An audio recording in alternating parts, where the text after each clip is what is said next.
If this is your first time hearing my story, let me take you back to where it all began. My name is Kateryna. I was born in a small town in Ukraine, where winters were long and dreams felt even longer. I never imagined that one day I would find myself thousands of kilometers away, in the warm and chaotic beauty of the Philippines. I came here with nothing but a suitcase, a broken heart, and a hope for a fresh start. That's when I met Miguel, the man whose smile could melt away my fears. He was kind, patient, and saw me not as a foreigner, but as a woman who deserved love and a second chance.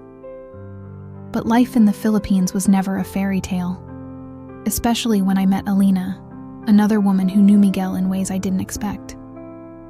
Our story became tangled with misunderstandings, quiet rivalries, and moments we wished we could take back. Yet somehow, even through the jealousy, the silence, and the tears, our lives kept colliding. And now, after everything we've been through, it's time for the final chapter. The part where Miguel must choose between us. But fate has other plans. This isn't just a love story. It's a story about forgiveness, friendship, and the strange way life can break your heart, only to put it back together in a way you never imagined. I still remember the exact sound of the door opening that night. A creak that sliced through the quiet like a knife. It was late. The kind of late where the crickets outside are loud enough to drown out the occasional hum of a distant tricycle. I had been sitting with Miguel in his small apartment, talking in low voices, the kind of conversation that dances between laughter and silence. He was holding my hand, looking at me like I was the only person in the room. And then I heard her voice. Kateryna. It was Alina. Her tone wasn't loud, but it carried a weight that made my stomach twist. I froze. Miguel's grip loosened, his eyes darting to the door. She stood there, framed in the dim light, wearing a simple white blouse and jeans. Her hair was slightly damp, like she'd just come from the rain outside. But it was her eyes that hit me. Not wide with surprise, but calm. Too calm. For a second, no one moved. The air was thick with unspoken things. "Miguel," she said, "I think you forgot to tell me something." My heart pounded so hard I was sure they could hear it. I opened my mouth, but no words came. I didn't even know what I could say. Miguel stood slowly like he was walking on glass. "Alina, it's not..." "Don't lie," she cut in, her voice trembling but firm. "I'm not here to fight. I just want the truth." I could feel heat rising in my chest. This wasn't how I had wanted things to be. I had told myself 100 times that I'd talk to her before anything got too deep with Miguel. But somehow the days kept slipping by. And the more time I spent with him, the harder it was to pull away. "Alina," I finally spoke. "I didn't mean for this to happen." She let out a bitter laugh, not cruel, just tired. "You didn't mean for this to happen? Kateryna, you know what he means to me."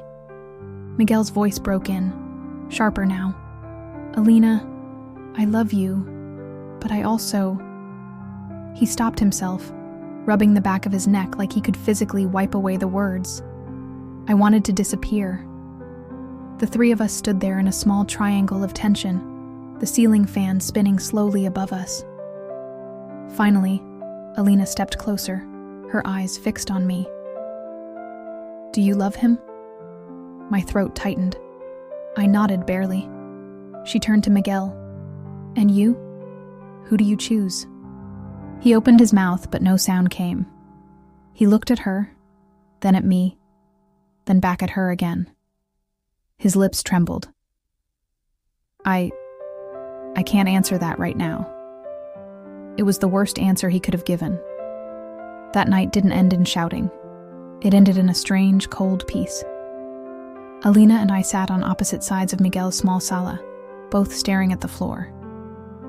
He brought us tea, like it would somehow help, but the steam only made the silence heavier. Finally, she said, "I forgive you, both of you." I looked up, surprised. She was serious. Her eyes were wet, but she smiled faintly.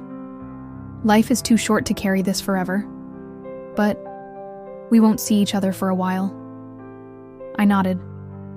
It was a truce, not friendship, not closeness, but the absence of war. And so, for months, we didn't speak. It was a Tuesday when the news came. I was at the market, choosing mangoes, when my phone rang. It was Alina. We hadn't spoken in almost half a year. Her voice was shaking. "Kateryna, it's Miguel. He's been in an accident." The world seemed to tilt. I don't remember the jeepney ride to the hospital, just the smell of gasoline and the blur of raindrops on the window. When I arrived, she was already there, sitting in the hallway outside the emergency room. Her face was pale, her hands clasped so tightly her knuckles were white. The doctor came out, eyes down. "I'm sorry, he didn't make it." Everything after that was a haze. The wailing of his mother, the murmurs of the nurses, the slow realization that I would never hear his voice again. The small provincial church was packed. Miguel had been the kind of person who made friends everywhere. The barber, the tricycle drivers, the vendors at the market. Alina and I sat in the front row, side by side, both wearing black. We didn't speak, but somehow our shoulders touched, and we didn't pull away. During the service, I glanced at her. She was crying silently, a tear slipping down her cheek every few seconds. Without thinking, I reached over and took her hand. She didn't resist. In that moment, I realized we weren't enemies. We were just two women who had loved the same man, and now, both of us had lost him. After the burial, we sat under the shade of a mango tree near the cemetery. The air was heavy with the smell of wet earth. "I hated you for a while," Alina said softly, not looking at me. "I know," I replied. "I hated myself too." She turned to me then, and for the first time in months she smiled. "But I think Miguel wouldn't want us to keep hating. He loved us both, in his own flawed, messy way." I nodded, tears stinging my eyes. "Maybe we can be friends?" She laughed gently. "Maybe we already are." The months after were slow, healing months.